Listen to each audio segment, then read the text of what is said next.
Buenos días a todos. Es un placer estar aquí hoy. Quiero agradecerle al doctor Juan David Mondragón por esta invitación. No sé cómo calificó mi nombre para abrir este fantástico congreso de territorio aguacate. Mis credenciales son impecables para estar aquí hoy.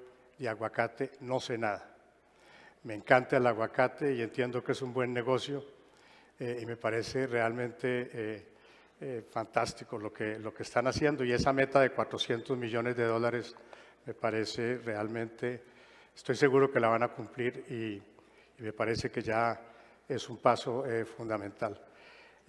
No saber nada es lo que yo vengo haciendo desde hace 11 años que dejé el sector financiero y eso me ha llevado por unos caminos que nunca pensé que iba a recorrer, desde bajar las muertes de malaria en el mundo de 1.500.000 a 350.000 personas, 90% niños menores de 5 años, o dirigir el Fondo Global en Suiza, un fondo de $21.000 millones para la lucha contra el SIDA, la tuberculosis y la malaria, o dar clases en la Escuela de Salud Pública de Harvard, o llegar al Bichada, al punto más remoto del Bichada, al punto más pobre del Bichada, y hacer una empresa ganadera con el intuito de tener un impacto positivo en la población de 700 municipios en Colombia.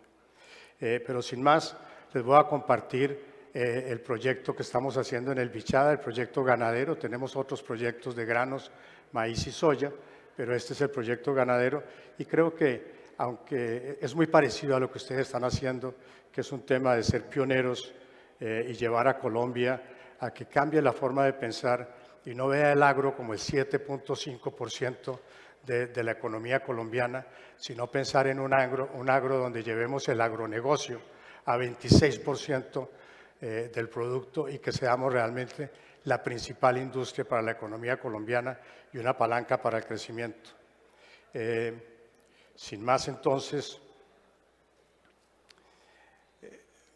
aquí quiero hacer una anotación, y es Life Science. Y es lo que ustedes están haciendo también. Nuestro negocio en el sector agrícola es un life science. Esto no es intuitivo, esto no es tradicional, no es hacer lo que nuestros abuelos hacían, no es hacer lo que los padres hacían en el campo. Nosotros somos guiados por la ciencia, y quien siga la ciencia se equivocará menos. Esto es fundamental desde el punto de vista de estado mental a medida que uno entra a estas nuevas industrias y para ser competitivo en el mundo. Voy a ir directamente al mercado de la carne, muy rápidamente. La carne de res viene incrementando el precio, que es la línea roja que ven allí en el cuadrante superior izquierdo, y la otra es el consumo de carne, y vemos que a medida que ha subido el precio, el consumo viene bajando, y esto no nos sorprende. Sin embargo, no es cierto para el pollo y para el cerdo. La línea azul es la proyección al año 30 por la FAO de consumo de carne de pollo. Pues vemos que es un crecimiento supremamente robusto, y lo mismo para el cerdo, que es la raya verde. Sin embargo, vemos que el crecimiento de la carne de res es bastante inferior, digamos, y lo único que podemos decir es que es positivo. Y cuando miramos en el cuadrante inferior, aquí a la izquierda, vemos lo que se ha logrado en el pollo y lo que explica esto, y básicamente las barras azules muestran qué tanto más cara es la carne comparada con el pollo, y es un 350%. Y la línea gris, las barras grises, muestran que que la carne de res es 150% más cara para el consumidor que el cerdo. O sea, el tema de proteína animal, vemos dos ganadores, dos grandes campeones, y vemos una oportunidad enorme en la carne de res. Y cuando vemos específicamente en Colombia qué está pasando, pues si tomamos 3 medidas de eficiencia para poder comparar países, una de ellas es la tasa de disfrute que llaman los brasileros con muy buen sentido, es por cada 100 animales que están comiendo, ¿cuántos llevamos a la mesa? y en el caso de Colombia llevamos 12,5%. Pero vemos que cuando nos comparamos con otros países de ganadería tropical, como Paraguay, Brasil y Australia, pues vemos que hay un espacio muy grande. Después, cuando llevamos esa carcasa, ese bulto de huesos y carne al frigorífico, pues vemos cuánta carne llevamos por animal y también llevamos un nivel muy inferior al de los otros competidores. Y cuando vemos cuánto nos pagan en el mercado internacional por esa carcasa, por esa carne que llevamos al frigorífico, también vemos que tenemos un espacio muy grande para ganar comparado con Paraguay, Brasil y Australia. Y por lo tanto, cuando uno junta esas tres cosas, pues ve la oportunidad de la ganadería bovina en Colombia. Es fantástica. Aquí, con la misma tierra, los mismos gastos y la misma agua, podemos producir solamente cambiando algunas palancas de producción ese juego. Y la Hacienda San José es precisamente un desafío para conseguir la productividad que se requiere para llegar al nivel de Brasil y por qué no ser el best in class como Australia.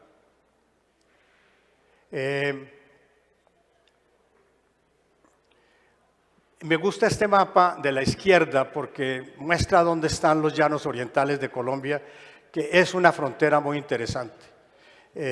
Y si es donde está ese círculo, y si llevamos ese círculo hasta las Guyanas, tenemos un espacio del tamaño de Alemania y somos la única frontera agrícola, la única en el mundo que no requiere deforestación y que se puede comenzar de cero y que no tiene una mancha ecológica atrás de ella fuera de las quemas anuales y de la degradación de los suelos a través de siglos. Y por lo tanto eso lo podemos corregir.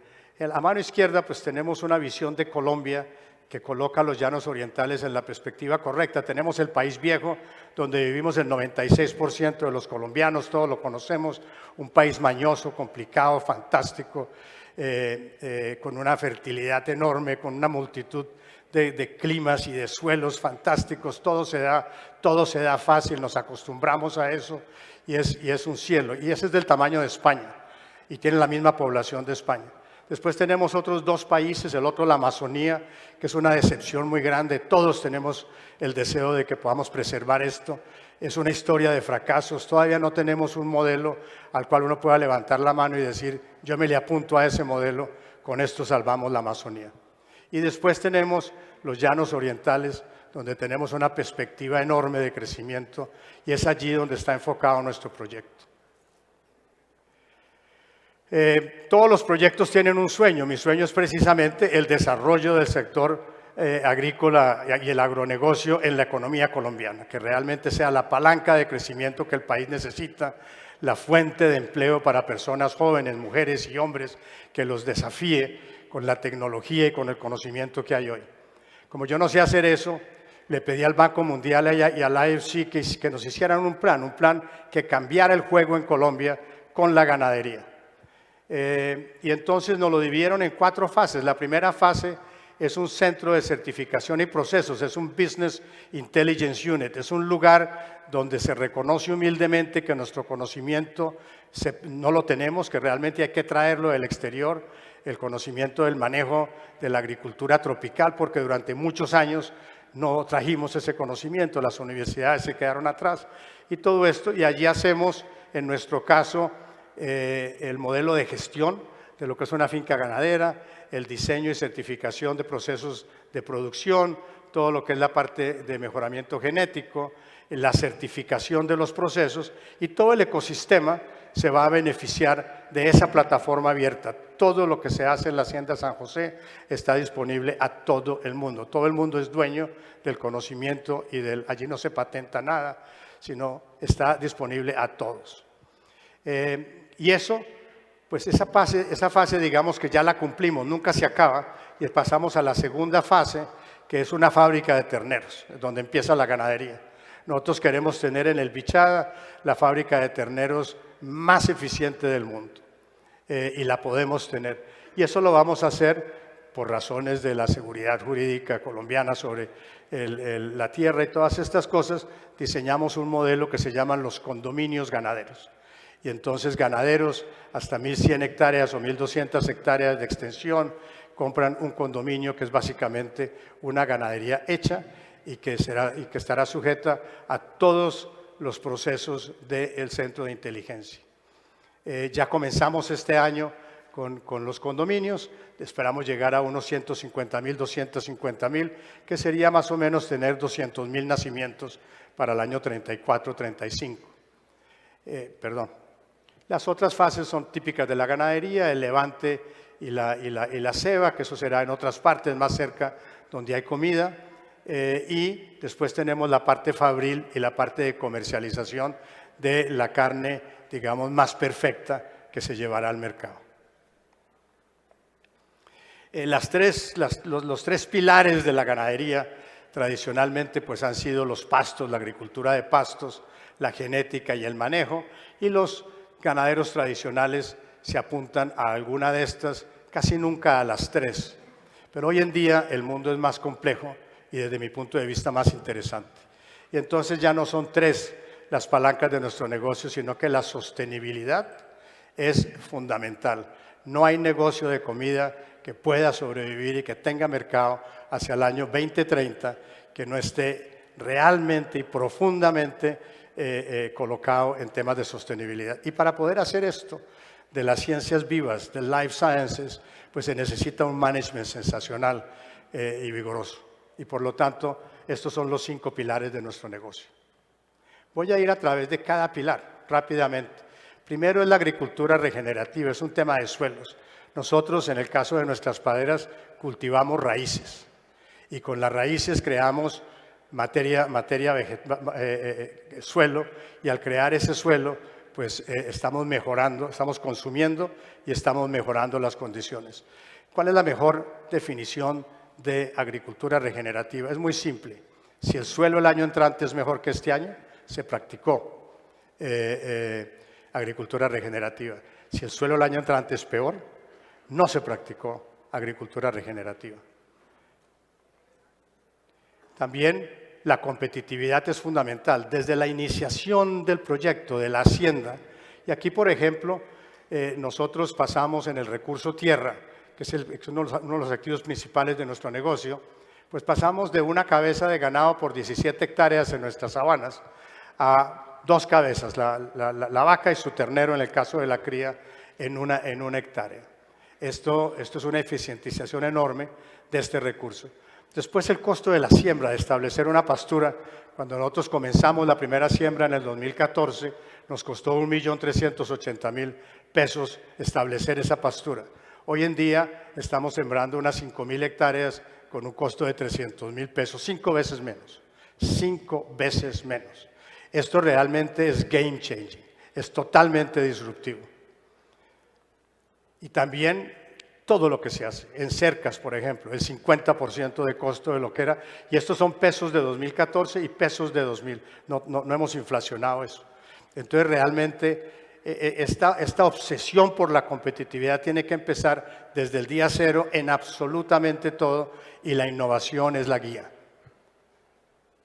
Aquí les voy a mostrar uno de los elementos que nos llevó a bajar ese costo sustancialmente. Las semillas son importadas de Brasil. Hoy en día cuesta unos 500.000 pesos para traer semilla y plantarla, la sola semilla de Braquiaria humidícola. Lo que hicimos fue hacer lo que se hizo en la colonización antioqueña, que es sembrar con estolón. Pero en esa época se hacía con mano de obra. Mecanizamos, diseñamos la maquinaria para hacer eso, y hoy en día sembramos con nuestro propio pasto, todas nuestras praderas en grandes extensiones con un sistema mecanizado.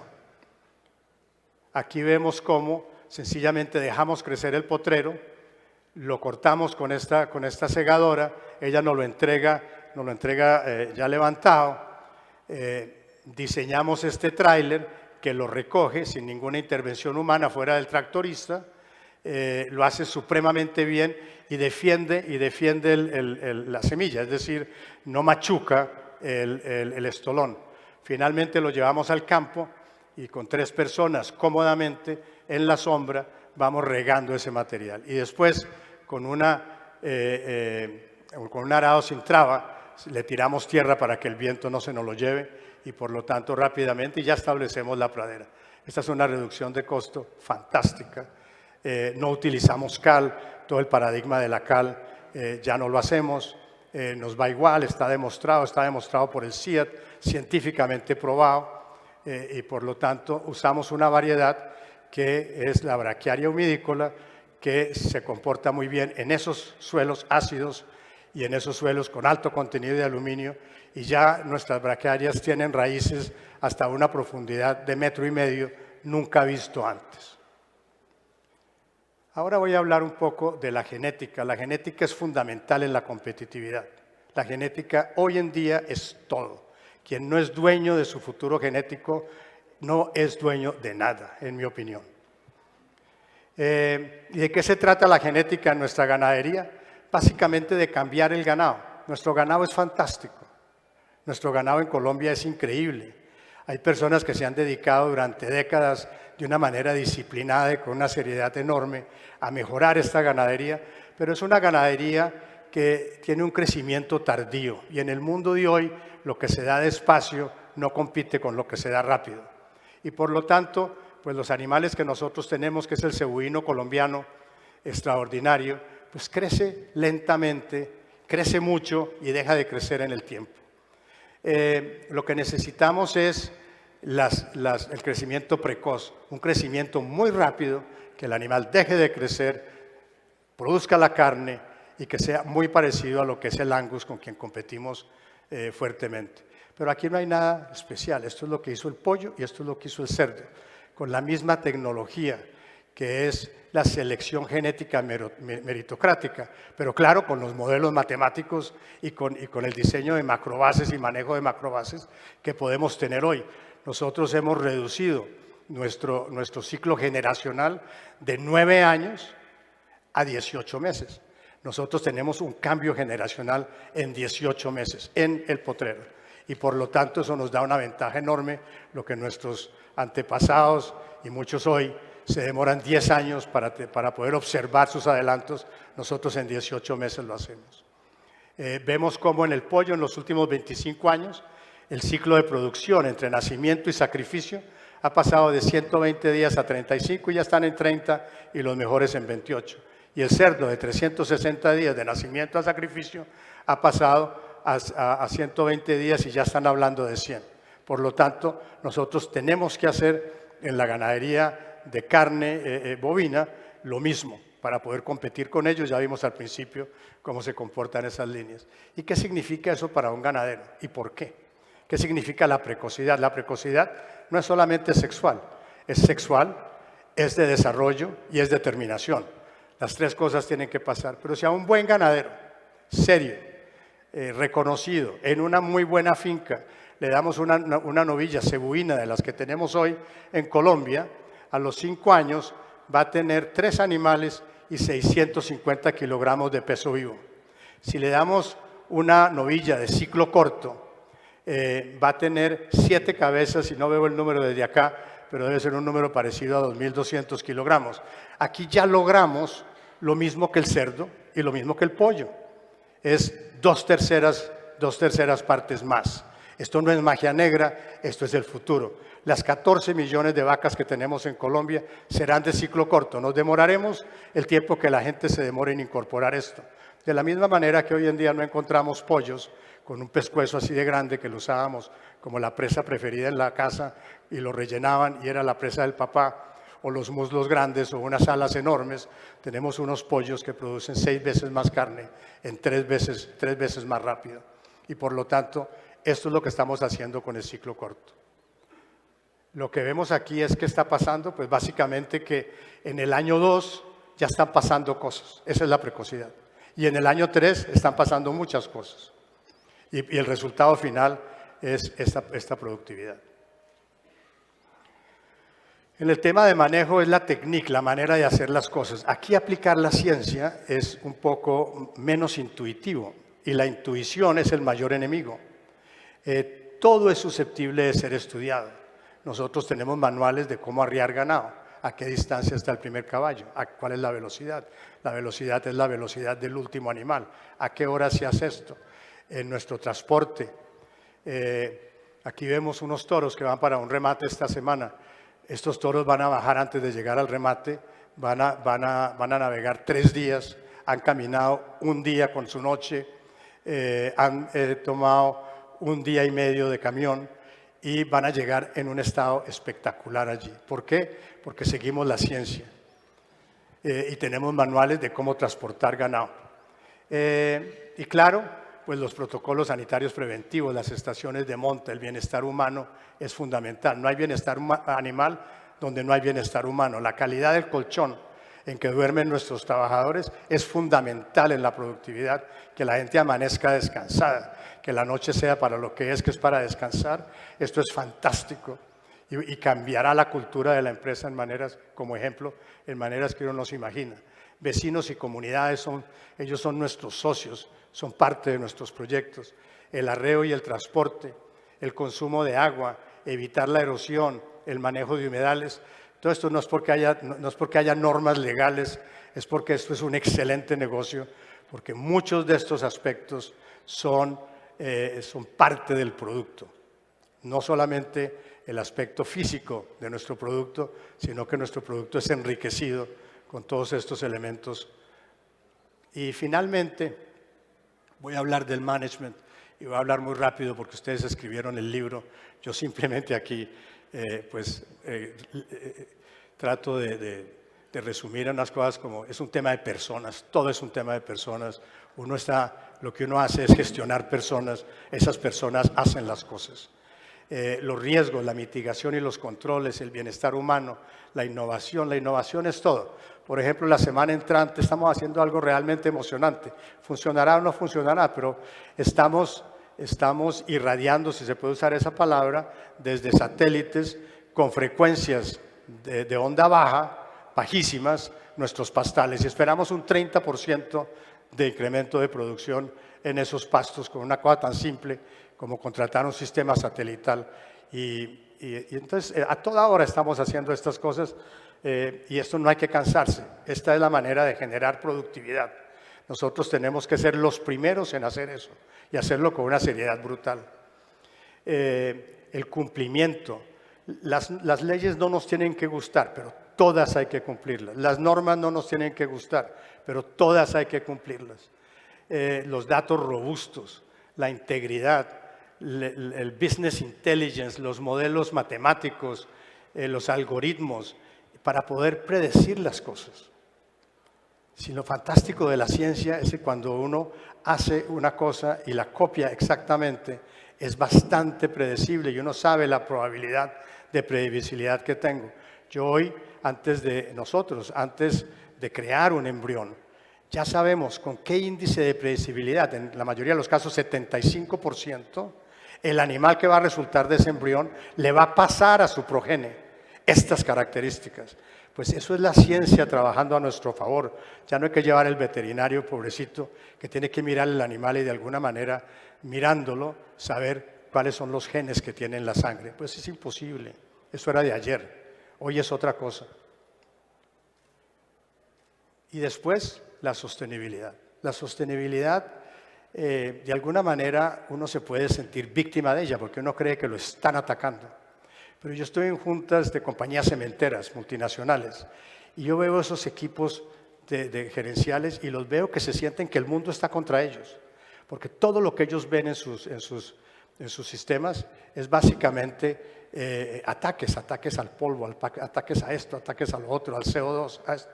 Lo veo en las compañías de empaque, lo veo en los laboratorios farmacéuticos y lo veo en la ganadería también. Nosotros creemos que están atrás de nosotros. Y básicamente, cuando la Internet entró a funcionar, nos pareció algo fantástico porque democratizó la información. La información se convirtió con los navegadores, le dio la disponibilidad a todo el mundo, pero los modelos de negocio que se crearon alrededor de la Internet hacen todo lo contrario. Encasillan a las personas en corredores estrechos de lo que quieren ver y les quitan la oportunidad de ver lo otro. Entonces la sostenibilidad es pasional y es pasional en silos, vertical. Las personas que se interesan en nuestro caso por no uso de antibióticos preventivos para no tener niños que nazcan con resistencia a los antibióticos en las próximas generaciones, les importa 5 la deforestación. Y los que matan por la deforestación, los que se hacen no piensan en otra cosa, no les importa el tema de antibióticos preventivos. Y nosotros la tenemos difícil, porque esta gente nos está diciendo cómo quieren que sea nuestro producto para que ellos lo consuman. Ese es el mejor estudio de mercados. Aquí lo que hicimos fue coger todos esos mensajes agrestes, a veces groseros, y traducirlos en esas tres categorías, en frases amables, sencillas, y resulta que esto es lo que la gente quiere que la carne tenga.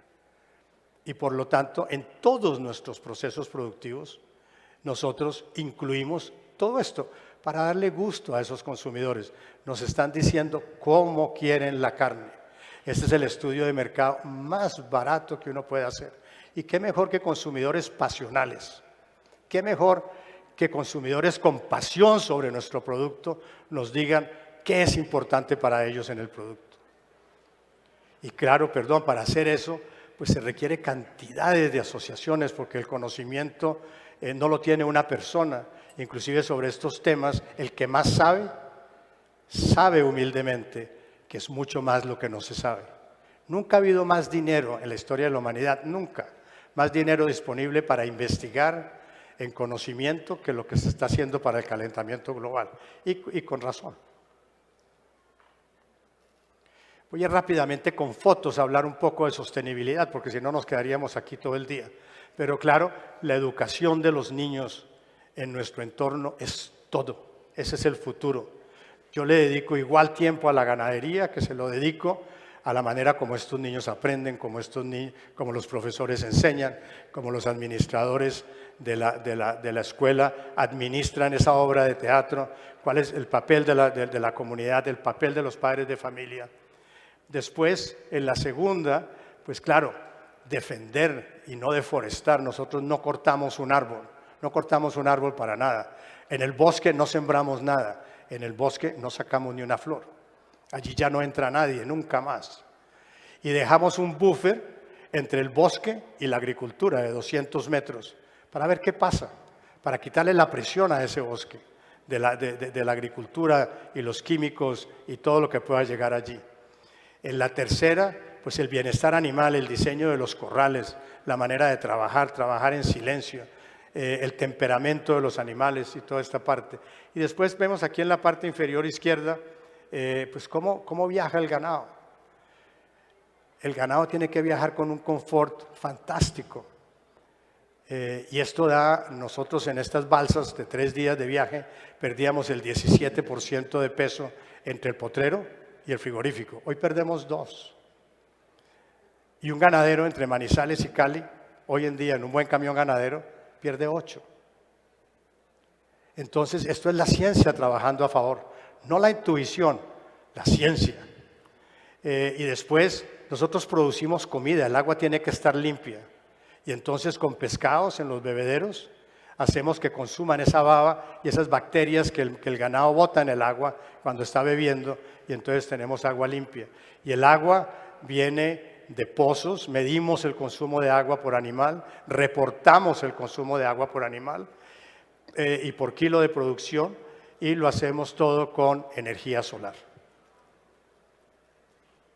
Después, la fauna es todo, pero al cerrar los bosques, al sellarlos de por vida, no hay sino una cosa que hacer, y es medir la vitalidad del bosque. Y esto se lo miden a uno con cámaras. Nosotros sabemos cómo está la cadena alimenticia. Y si la cadena alimenticia en el bosque está bien, ese bosque está sano, no tenemos ningún peligro. Nosotros no hemos perdido un ternero con estos felinos. Y tenemos felinos a 200 metros de la casa reportados y transitando por allí en los morichales. Después algo fundamental, que es el tema, y voy a entrar a ese tema un poco, es el tema de CO2. Es el tema de emisiones, que es un tema real en la ganadería con el gas metano. Pero todo se trata de que nuestros suelos, y las 2 primeras fotografías lo muestran, la de arriba y la de abajo. Voy a ir a la de abajo inferior izquierdo. Pues esto es la raíz de una planta en la sabana. Entonces ella tiene unos 10-12 centímetros no más. Por lo tanto, esa tierra está compactada por siglos. Y si la quemamos todos los años como lo hacemos, pues se compacta más. Y al llover, el agua se lava por encima. Y al lavar por encima, lava la tierra. Y al lavar la tierra, degrada la tierra. Y nosotros estamos en un proceso en los llanos orientales de décadas, en el momento del calentamiento global, creando un desierto. Se demorará los años que se demore, pero claramente ahí tenemos una amenaza. Lo cambiamos por unas braquiáreas humidícolas y ya tenemos y medimos las raíces, y al medir las raíces nuevas sustituyen las antiguas se descomponen y son la capa vegetal que estamos creando para el futuro. Y yo sueño que en el año 2070, en octubre, allí tendremos alcachofas y tendremos una cantidad de productos fantásticos, rábanos y lechugas, y seremos más o menos como el Salinas Valley. ¿Por qué? Porque estos suelos van a ser fantásticos. Nosotros los creamos y empezamos con la ganadería y seguiremos con diferentes culturas hasta llegar allá. Y el manejo del agua, estos no son humedales, esto es tan plano que cuando llueve el agua no se va. Pero si uno le ayuda un poco, ella se va y se va por donde se debe ir. Y aquí vemos en junio del 14 una draga haciendo un dren. Junio es el mes que más llueve y después vemos en junio del 15 el mismo lugar. Y hoy en día podemos transitar en carro sin doble transmisión y sin una aventura hasta el último punto de estos lugares. Y todo esto se hace traduciendo la ciencia en cosas muy sencillas. Medimos la altura del pasto, a qué altura debe entrar el ganado, a qué altura debe salir el ganado, y eso ya está todo correlacionado y nos dice cuánto estamos generando de raíces. El tema de emisiones en nuestra industria y en todas es fundamental. Esta es la primera publicación científica que se ha hecho en el continente latinoamericano de lo que es el efecto de secuestrar CO2 en pasturas, en los suelos. Esto lo publicamos en el mes de septiembre y ya hay evidencia científica de algo que ha sido motivo de grandes discusiones. Entonces, ¿qué significa este tema de emisiones? Y aquí voy a hacer algo que a mí me ayudó y espero que a ustedes les ayude. Como productor, uno tiene como que dos palancas. La primera es lo que llamamos la descarbonización. Y uno debe descarbonizar su producción. Debe, ante todo, comenzar, medir, tener un baseline. Mi baseline en la Hacienda San José es por cada kilo de carne viva que producimos al año, emitimos 8 kilos de CO2. ¿Qué significa descarbonizar? Bajar ese 8 a 6, a 5 o a 4, que es lo que hacemos en las otras industrias. Y eso lo podemos hacer genéticamente, buscando los animales, identificando los genes que hacen que unos animales sean más eficientes, convirtiendo comida en carne y al mismo tiempo haciendo emisiones más bajas. O lo podemos hacer con productos como se está haciendo en este momento, producidos con algas, o lo podemos hacer, bueno, de diferentes maneras. Y después lo otro es, pues uno descarboniza hasta donde puede e invierte en la descarbonización hasta donde sea negocio, y después le queda la compensación. Y en la agricultura somos la única industria que compensa más de lo que emite. Nosotros aportamos al enfriamiento global y deberíamos repetir eso todos los días, porque esa es nuestra característica como industria. Los otros descarbonizan solamente, nosotros descarbonizamos y también compensamos. En nuestro caso, nosotros compensamos 25 kilos por cada kilo de peso vivo. O sea, emitimos 8, compensamos 25. Si vendemos nuestro producto como neutro, como debemos hacer, nos quedan 17 como un aporte al enfriamiento global. Y, claro, ¿por qué no? Para cobrar por ese aporte en términos de toneladas de CO2. Bien, aquí estoy repitiendo lo que he dicho, lo único que no, y los llevo a la mitad, es el precio por tonelada. Para que tengan una idea, pues en Alemania hoy una tonelada de CO2 se vende a $130 y la demanda es enorme. Nosotros en el trópico estamos vendiendo entre 7 y 17. Hace 10 días hubo un remate en Riyadh de CO2 tropical, de agricultura tropical, no de ganadería, porque todavía no se ha hecho. Nosotros esperamos ser uno de los líderes en este momento, los estudios que se requieren para ese segundo paso, pero se vendió a 7,50 en ese remate. Entonces el spread es enorme, el arbitraje es enorme. Si yo tuviera 25 años tendría un trader de CO2, no tengo la menor duda. Y la oportunidad para nosotros pues es relativamente sencilla. Nosotros cada año destetamos un animal de 200 kilos. Esos 200 kilos y tenemos un animal por hectárea, una vaca con su ternero por hectárea. Por lo tanto, cada hectárea nos produce 3-4 toneladas para vender de CO2. Perdón.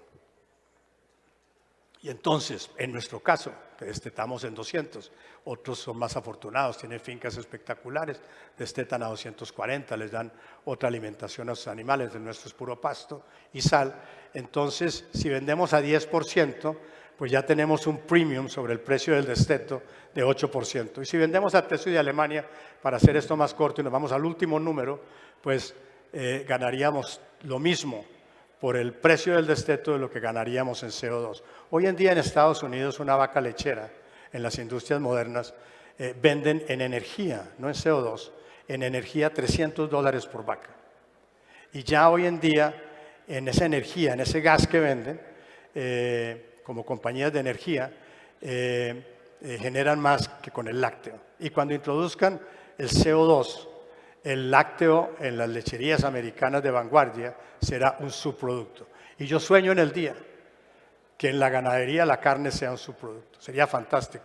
Eso nos daría la productividad para que nuestra proteína sea competitiva con las otras proteínas animales. Y con esto los dejo allí. Me aceleré un poco porque veo que, por respeto al tiempo, para que Juan David pueda cumplir con su agenda. Y por lo tanto, pues se trata del Bichada Grass Fair enfriando el mundo. Muchísimas gracias a todos.